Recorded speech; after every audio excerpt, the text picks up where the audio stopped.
Lovely viewers, আসসালামু আলাইকুম। বাংলাদেশি মাম London. এখন সকালবেলা আমি কিডনি বিনস ভিজিয়ে রাখছি সারাদিনের জন্য। আমি সন্ধ্যার সময় রেসিপিটা রান্না করব সেজন্য। আর যদি আগের দিন রাত্রে ভিজিয়ে রাখেন তাহলে সেই রেসিপিটা আরও ভালো হয়। তারপর বাচ্চাদের রেডি করে নিলাম। দুদিন আগে স্কুল খুলেছে কিন্তু আমার এখনও যাওয়া হয়নি। আদিয়ানকে বললাম আজকে যেহেতু আমার বন্ধ, আমি তোমাদের সাথে যাব। তো আমি এখন ওদের সাথে স্কুলে যাচ্ছি। আয়াস, আদিয়ান, আমি আর আমার হাজব্যান্ড, আমরা 4 জন মিলে এখন স্কুলে যাচ্ছি। বাচ্চাদের টিচারদের জন্য কিছু নিয়ে গেলে আমার খুব ভালো লাগে, যে নতুন ইন্ট্রোডিউস হলো আমার সাথে, আমি তাদের কিছু দিলাম। কিন্তু আদিয়ান পছন্দ করে না। আদিয়ান বলে, না তুমি নিও না। ও খুব শাই ফিল করে, এই ব্যাপারগুলো পছন্দই করে না। তা আমি বললাম, না নিয়ে গেলে ভালো হতো না বাবা, বলো, টিচার একটু খুশি হতো। বাচ্চারা মনে হয় এমনই হয়। অনেকের সাথে কথা বলি, বলে যে না খুব শাই ফিল করে, মানে সব কিছুতেই বাবা মাকে একটু দূরে রাখতে চায় এরকম। তো আয়াজ আর আমার হাজব্যান্ড আগেই চলে গেল, আমি আর আদিয়ান আস্তে ধীরে যাচ্ছি, কারণ আদিয়ানের ক্লাসটা একটু দেরিতে শুরু হয় তো সেজন্য।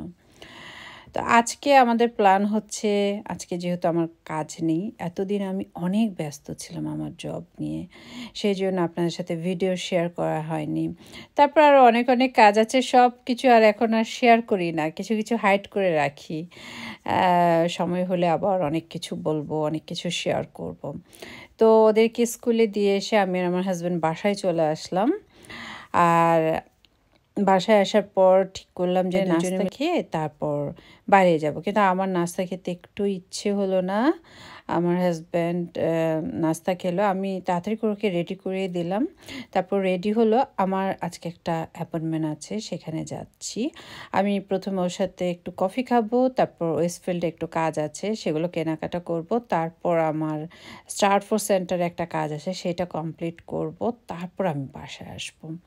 তো ওয়েস্টফিল্ডে দুজন চলে আসছি। প্রথমে আমি এমএনএসে চলে আসছি একটু ক্রুসেন্ট কেনার জন্য। আমি যেহেতু ব্রেকফাস্ট করিনি, এমএনএসের ক্রুসেন্টটা না খুবই ক্রিস্পি হয়, খেতে খুব ভালো লাগে। কস্তাতে খাবার আছে অনেক রকমের, কিন্তু অনেক মিষ্টি, আর ক্রুসেন্টগুলো অত ভালো লাগে না আমার কাছে। তাই আমি আমার হাজব্যান্ডকে বললাম কি, আমি এমএনএস থেকে ক্রুসেন্টটা নিয়ে নিই, কারণ আমি কফির সাথে খেতে পারবো। তো নিয়ে নিলাম, আমি 2টো ক্রুসেন্ট নিলাম। এখন সেগুলো নিয়ে কস্তায় চলে আসলাম। এখন কফি দাম করব।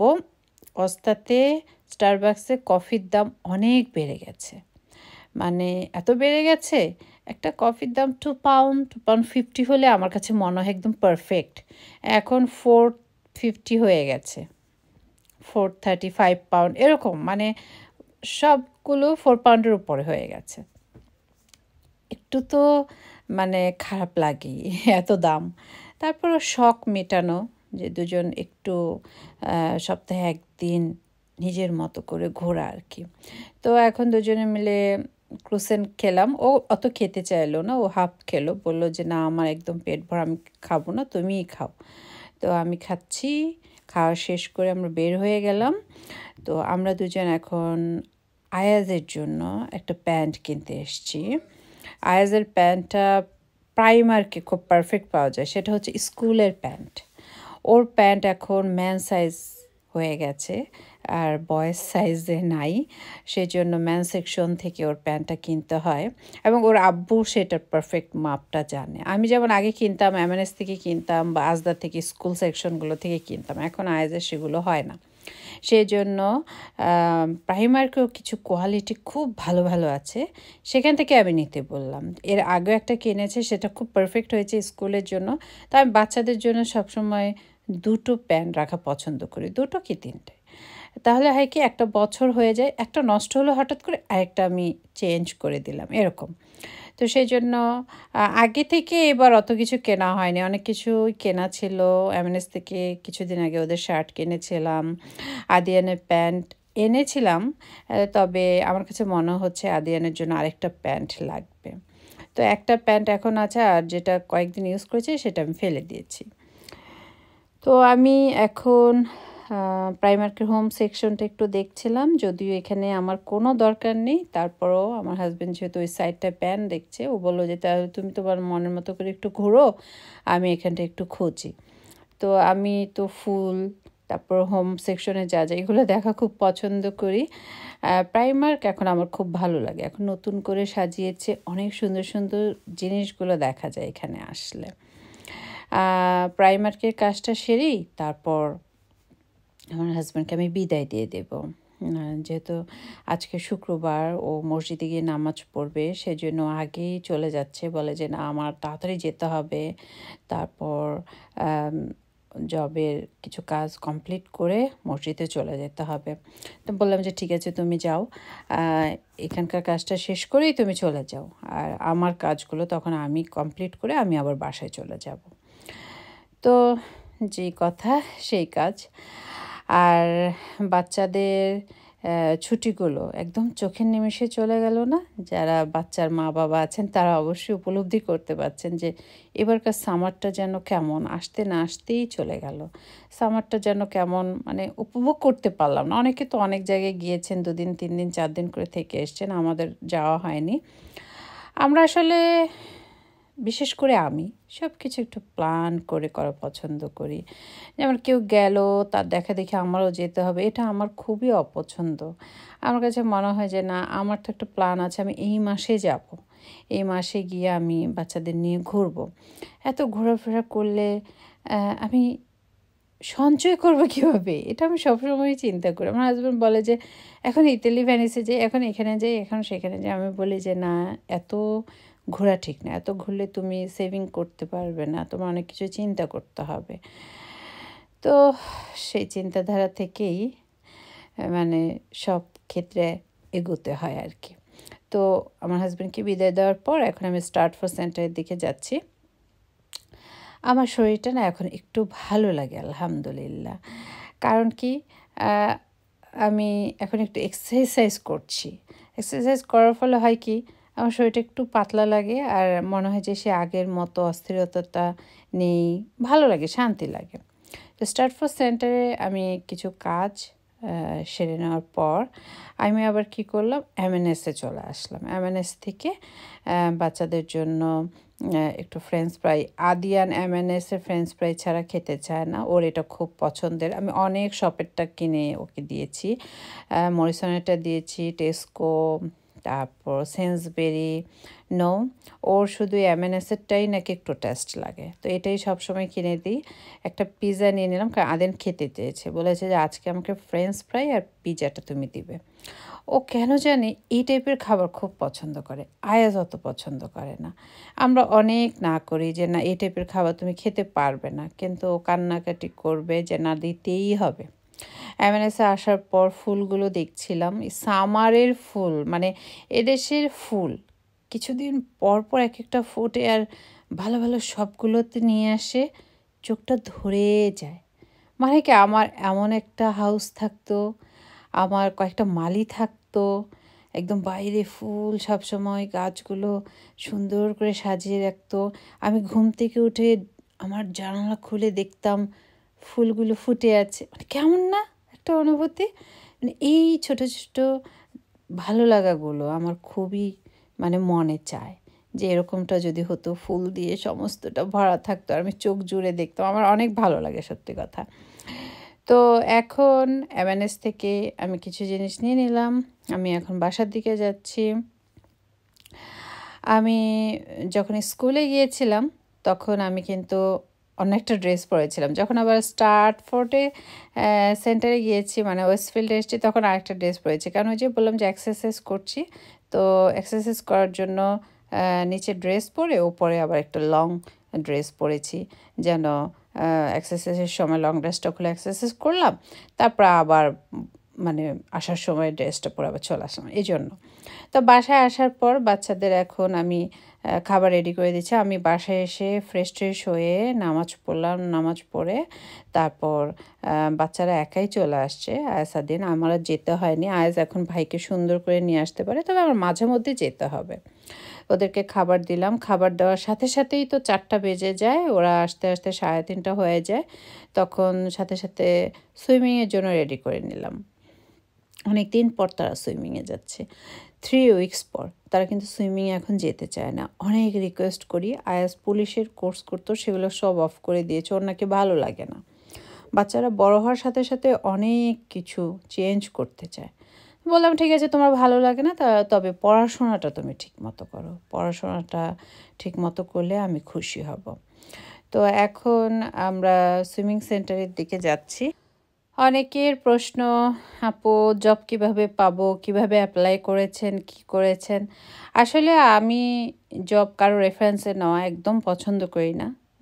এটা আমার একটা মানে অভ্যাস বলতে পারেন। আমার কাছে মনে হয় আমার নিজের যোগ্যতায় হলে হবে, না হলে নেই। আমি বুর্সের কাজটাও ঠিক এইভাবেই পেয়েছিলাম। বুর্সের কাজ খুব বড় কিছু না, নর্মাল একটা জব, কিন্তু অনলাইনে যে প্রশ্ন উত্তরগুলো আছে সেগুলো একটু মনোযোগ দিয়ে দিতে পারলে, ইন্টারভিউটা ফেস করলে জব হয়ে যায়। এভাবেই হলো। আর হসপিটালের কাজটা, জিপিতে যে জবটা হওয়ার কথা ছিল সেটা ওরা ফুল টাইম চাচ্ছে, তো আমি বোর্সের কাজ ছাড়বো না বলে ফুল টাইমে আমি রাজি হচ্ছি না, কারণ আমি একদিনের জন্য জব করছি, তাও কি 4 ঘন্টার জন্য। কারণ শুক্রবারটা আমি চাই আমার বাচ্চাদেরকে স্কুল থেকে আনবো, সুইমিংয়ে নিয়ে যাব। স্কুল থেকে মাঝে মধ্যে না আনলেও সুইমিংটা মাস্ট আমার নিতে হবে। সেই জন্য আমি শুক্রবারটা 4 ঘন্টার বেশি করতে পারবো না। আর যেহেতু হসপিটালগুলোতে ব্লাড টেস্ট, তারপর বিভিন্ন টেস্টের কাজগুলো সকাল 8টা কি 9টার থেকেই শুরু হয়, আমি চাচ্ছি সকাল 8টা থেকে 9টার থেকে 12টা কি 1টা পর্যন্ত জব। তো এই টাইপের চাওয়া জন্য আমার সেই জিপির কাজটা হলো না। তাতে আমার কোনোই দুঃখ নেই, কারণ আমি চাই আমার সংসারটা আগে, আমার হাজব্যান্ড, আমার বাচ্চারা, ওদের সব কিছু ঠিক রেখে তারপর আমার জব। ওরা যেন বুঝতে না পারে আমি জবে যাচ্ছি, এটা হচ্ছে আমার প্রধান মানে একটা ইচ্ছে। যেমন আয়েস আদিয়ান কিন্তু বুঝতেই পারে না আমি কখন জবে যাচ্ছি, তবে স্কুল বন্ধের মধ্যে ওরা উপলব্ধি করে, তবে অতটুকু না। সেই সময়টা ওর আব্বু একটু দেরিতে যায়, আদ্রিতা বাসায় থাকে, সব কিছু মিলে ওরা অতটুকু মানে ফিল করে না যে আমি যে নাই বাসায়। তো দেখা যাক, এখন অনেক দূরের একটা হসপিটালে আমি যাচ্ছি সেই 4-5 ঘন্টার জন্য, অনেক দূরে। তো সেখানটায় কন্টিনিউ করব 6-7 মাস কি 1 বছর করব, তারপর হয়তো বা আমাদের এই সাইডগুলোতে আবার ট্রাই করব। জব নিয়ে অত মাথা ব্যথা নেই। আমি যখন লন্ডন এসেছি তখন থেকে আমি জব পাই, তখন আমার ইংলিশ অত ভালো না। তারপর আমার মানে চেনা যেন অনেক ছিল না, কিন্তু আমার সাহস ছিল।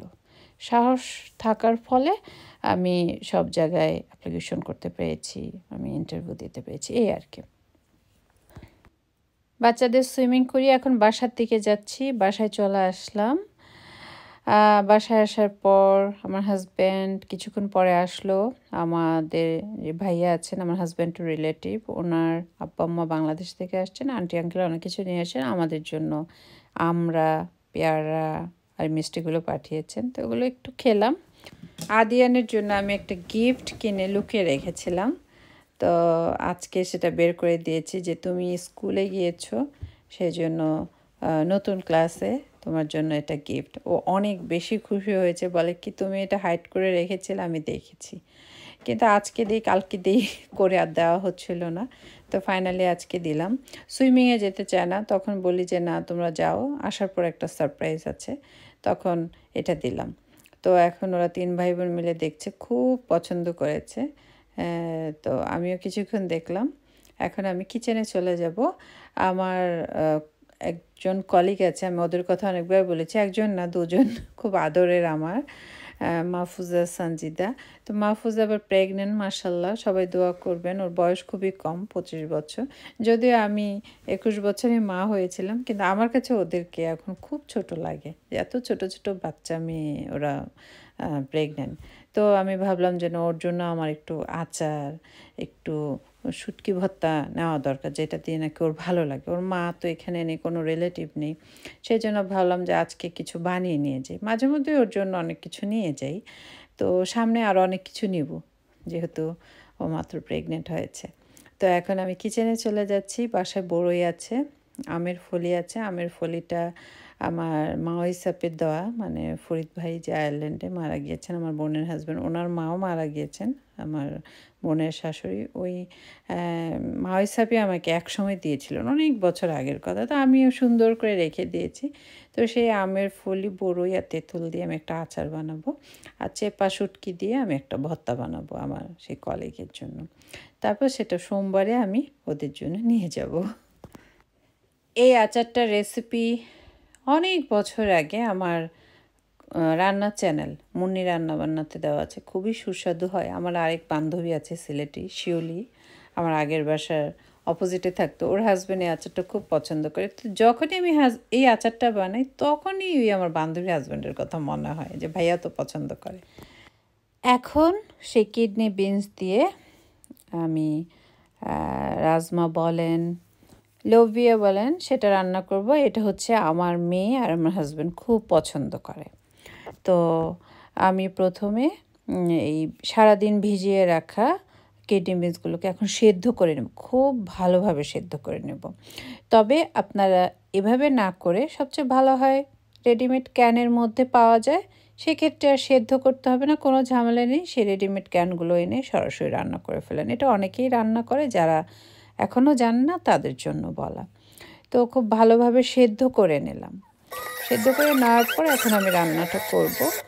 আমি এর আগে আমার নাইফগুলো একটু ধার করে নিচ্ছি, মাঝে মধ্যেই ধার চলে যায়, তখন আমি খুব ভালোভাবে ধার করে তারপর কাটাকুটো করি, সেক্ষেত্রে আমার কাটতে খুব ইজি হয়। আমি পেঁয়াজ আর টমেটো এখানটায় কেটে নিচ্ছি, আর ধনেপাতাটা আমি কিছুক্ষণ পর কেটে নেব, আর কিছু কাঁচামরিচ ধুয়ে রেডি করে নেব, তারপর রান্নাটা শুরু করব। এভাবে যদি আমরা রান্না করে রুটির সাথে, গরম ভাতের সাথে খাই, অনেক সুস্বাদু লাগে। আবার আমরা বৌয়া ভাত রান্না করি না, সেটার সাথেও যদি খাই অনেক বেশি ভালো লাগে। তবে বুট খুব ভালোভাবে ভিজিয়ে সেদ্ধ করলে খাবারটা বেশি মজা হয়। আর যদি মনে হয় যে না, এভাবে আমার বুটটা খুব ভালোভাবে গলছে না, শক্ত হয়ে আছে, অনেক সময় দেখি না আমরা চটপটি রান্না করতে গেলে অনেক সময় বুটগুলো শক্ত হয়ে যায়, সেক্ষেত্রে কী করি, মনটা তো অবশ্যই খারাপ হয়ে যায় যে বুটটা কেন ভালো হলো না। তাই আমি বলবো যে ক্যানেরটা ইউজ করবেন, যেটা রেডিমেড ক্যান, সেক্ষেত্রে আর কোনো আপনাদের টেনশন থাকবে না। পেঁয়াজটা ভালোভাবে কেটে নেওয়ার পর তারপর এখন আমি রান্নাটা শুরু করে দিচ্ছি। একটা প্যানে নিয়ে নিলাম 1.5 টেবিল স্পুন পরিমাপ কুকিং অয়েল। তেলটা ভালোভাবে গরম হয়ে গেলে এর মধ্যে দিয়ে দিব মিডিয়াম সাইজের একটা পেঁয়াজ কুচি। যে যতটুকু রান্না করবেন ঠিক সেই পরিমাণে পেঁয়াজ কুচিটা নিয়ে নেবেন। যারা রান্না করি তারা কিন্তু বুঝতে পারি যে কতটুকু পেঁয়াজ কুচি লাগবে। আমি কিডনি বিনস কিন্তু একটা ফুল প্যাকেটের সম্পূর্ণটা নিইনি, হাফ নিয়েছি। আর বিনসগুলো দেখা যায় ভিজিয়ে রাখলে তারপর সেদ্ধ করলে অনেকগুলো দেখা যায়। তো পেঁয়াজটাকে এখন হালকা ব্রাউন কালার করে ভেজে নেব। আস্ত জিরাটা একটু বের করে নিচ্ছি। এখন আমি এর সাথে দিয়ে দিচ্ছি দুটো তেজপাতা এবং দারুচিনি। পেঁয়াজটা ভাজা হয়ে গেলে তারপর তেজপাতা দারুচিনিটা দিয়ে আরও কিছুক্ষণ ভেজে নেব, তাহলে কী হবে, ঘ্রাণটা খুব ভালো হবে। এই রান্নাটা অনেকেই জানেন যারা আমার ভিডিও এখন দেখছেন, কিন্তু যারা জানে না তাদেরকে দেখাচ্ছে, যেহেতু আমি রান্না করছি সেই জন্য। আদ্রিতা এমনিতে অনেক বাছাবাছি করে, এটা খাবে না সেটা খাবে না, কিন্তু এই কিডনি বিনস যখন রান্না করি ও খুব সুস্বাদু করে খায়, সেই জন্য মাঝে মধ্যে ওর জন্য আমি এটা রান্না করে দিই। তো এখন মশলাটা দিয়ে আমি কিছুক্ষণ নেড়েচেড়ে নিচ্ছি। আদা রসুন পেস্ট দিয়ে দিচ্ছি একটু উঁচু করে 1 টিস্পুন পরিমাপ। তারপর আবার একটু নেড়ে নিব 2-3 মিনিট। আদা রসুন পেস্টটা ভেজে নেওয়ার পর এর মধ্যে আমি অল্প করে আস্ত জিরাটা দিয়ে দিব। জিরা দেওয়ার পর একটু নেড়ে নেব, তারপরে এর মধ্যে আমি হাফ কাপ পরিমাণ পানি দিয়ে দিব। পানিটা হলুদ মরিচ ধনে গুঁড়ো দেওয়ার পরও দেওয়া যেতে পারে, কিন্তু অনেক সময় দেখা যায় না যে আমরা হলুদ মরিচ নামাতে গেলাম পুড়ে যাচ্ছে, সেক্ষেত্রে পানিটা দিলে আর পড়বে না। তো এখন আমি পানিটা দিয়ে দিচ্ছি, তারপর এর মধ্যে আমি পর্যায়ক্রমে হলুদ গুঁড়ো, ধনে গুঁড়ো, জিরে গুঁড়ো এবং মরিচ গুঁড়োটা দিয়ে দেবে, এবং সেটা আপনার পরিমাণের উপরে আপনাকে নির্ধারণ করে দিতে হবে যে কতটুকু দেবেন। আমি এখানে দিয়ে দিয়েছি হাফ টিস্পুনের চাইতে একটু বেশি হলুদ গুঁড়ো, হাফ টিস্পুন পরিমাপ ধনে গুঁড়ো, হাফ টিস্পুন পরিমাপ জিরে গুঁড়ো এবং মরিচ গুঁড়োটা যার যার স্বাদ অনুযায়ী অবশ্যই দিতে হবে। যেহেতু আমরা ঝালটা খুব কম খাই, সেজন্য আমি ঝালের পরিমাপটা একটু কমিয়ে দিলাম। দিয়ে দিব স্বাদ অনুযায়ী লবণ। তারপর মশলাটাকে খুব ভালোভাবে কষিয়ে নেব। ভালোভাবে কষানো হয়ে গেলে তারপর এর মধ্যে আমি যে টমেটো কুচি করে রেখেছি, আমি দুটো মিডিয়াম সাইজ বলা যেতে পারে, মিডিয়াম সাইজের টমেটো ছোটো ছোটো কিউব করে কেটে রেখেছি। আপনারা চাইলে এখানে ক্যানের মধ্যে যে টমেটো রেডিমেড টমেটোটা পাওয়া যায় সেটাও কিন্তু দিয়ে দিতে পারেন। তো একটু ফ্রেশ ফ্রেশ দিলে আমার মনে হয় ভালো, ক্যানের খাবারগুলো একটু কম খাওয়াই ভালো, তাই আমি একটু ফ্রেশ টমেটোই এখানটায় কেটে দিলাম। এখন টমেটো সহ মশলাটাকে আরও কিছুক্ষণ কষিয়ে নেব। তারপর এর মধ্যে আমি সেদ্ধ করে রাখা কিডনি বিনসগুলো দিয়ে দেব। তারপর নেড়ে চেড়ে ঢাকনা দিয়ে ঢেকে দেব ভালোভাবে আরও সেদ্ধ হয়ে আসার জন্য। আর এর সাথে আমি দিয়ে দিব 2 থেকে 3 কাপের মতো পানি, যেন বিনসটা আরও ভালোভাবে সেদ্ধ হয়ে একদম নরম হয়ে আসে এবং গ্রেভিটা মানে ঝোলটা যেন একটু ঘন ঘন হয়, খেতে যেন ভালো লাগে সেজন্য। এখন নেড়ে চেড়ে একটা ঢাকনা দিয়ে ঢেকে দেব একদম মানে ঘন হয়ে সেদ্ধ হয়ে আসার জন্য। তারপর আমি যখন দেখব যে না হয়ে গেছে, তখন আমি একটা ডাল ঘুটনি দিয়ে একটু ঘুটে দেব। যেহেতু এটা ভিজিয়ে রাখা সেদ্ধ করা কিডনি বিনস, সেজন্য। আর যদি রেডিমেডটা কিনে নিয়ে আসেন সেক্ষেত্রে আর ডাল ঘুটনিতে ঘুরতে হবে না, সেটা খুবই সফট থাকে যেটা ক্যানের মধ্যে থাকে। তো আমি এখানে ধনে পাতাটা একটু কুচি করে রেডি করে নিচ্ছি। সেদ্ধ হয়ে গেল, এত সুন্দর ঘ্রাণ! এটা রান্না করলে মনে হবে শুধু আপনি কিডনি বিনসের তরকারি দিয়েই ভাত খান, আর কিছুই আপনার লাগবে না, এমনটা মনে হয়। আমার তো এটাই মনে হয়, আমার সত্যি খুব ভালো লাগে এভাবে খেতে। তো আমি একটু খেয়ে দেখছি লবণ সব কিছু ঠিক আছে কি না। যদি না ঠিক থাকে তখন আমার একটু লবণ দিয়ে দিতে হবে। তো আরও কিছুক্ষণ আমি জাল দেব, কারণ একদম ঘন ঘন ঝোল থাকতে হবে, তাহলে খেতে ভালো লাগবে। তো আমি এখন এর মধ্যে কাঁচামরিচ দিব, ধনে পাতা দিব, তারপর ঢাকনা দিয়ে ঢেকে আরও কিছুক্ষণ জাল দিয়ে তারপর নামিয়ে নেব। তাহলেই কিন্তু রেডি হয়ে যাবে খুবই সুস্বাদু কিডনি বিনসের তরকারি। তো এখন আমি একটা প্লেটে একটু ভাত নেব আমার খাবারের জন্য, রাতের খাবারের জন্য। যদিও রাতে এখন আমি অত ভাত খেতে চাচ্ছি না, তারপর মাঝে মধ্যে আমার হাজব্যান্ডের সাথে একটু খাই, ওরা সবাই খেয়ে নিয়েছে। তো আমি চাচ্ছি যে আমি একটু অল্প করে ভাত নেই, সেখান থেকে আমার হাজব্যান্ডকে আবার জোর করে অর্ধেক খাওয়াবো। আর আদ্রিতাকে বলবো যে তোমার খাবার রেডি, তুমি খেয়ে নাও। আমার বাসায় মুরগির গোশত রান্না ছিল, ডাল রান্না ছিল, সবজি রান্না ছিল, তারপর আরেকটা ভাজি ছিল চাল কুমড়া দিয়ে, চিংড়ি মাছ দিয়ে, সেগুলো দিয়ে ওরা খেয়েছে।